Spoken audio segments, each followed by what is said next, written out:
यो एनिमेले तपाईँहरूको life change गर्न सक्छ। हामी सबैको लाइफमा एउटा पिस अफ मिडिया हुन्छ जसले गर्दा हाम्रो वे अफ थिङ्किङ, हामीले वर्ल्डलाई हेर्ने तरिका अनि हामीले लाइफलाई कसरी हेर्छ भने सबै कुरा चेन्ज हुन्छ। हाइकी मेरो लागि त्यस्तो मिडिया हो के। हरेक मान्छेलाई आफ्नो फ्युचरको एकदमै चिन्ता हुन्छ। अरूहरूले प्रोग्रेस गरेको देख्दा आफूले केही गर्न नसकेको त्यो फ्रस्ट्रेसन त सबैलाई थाहा छ होला नि। आफू एभरेज हो भने फ्रस्ट्रेसन के, तर प्रोग्रेसलाई चाहिँ टाइम चाहिन्छ। हामीले दिनदिनै गरेको सानो इम्प्रुभमेन्ट र डिसिप्लिनले फ्युचरमा ठुलो इफेक्ट पार्न सक्छ।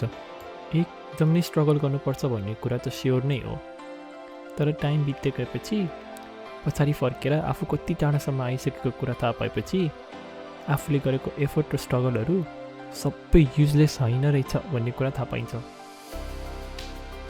After all, those who want to climb a ladder must start at the beginning. यो सबै कुरा सिकाएको मलाई हाइक्यूले हो। झट्ट हेर्ने बेलामा एउटा सिम्पल भलिबल स्पोर्ट्स एनिमे होला, तर हाइक्यू जस्ट स्पोर्ट्स एनिमे भन्दा एकदमै गहिरो छ।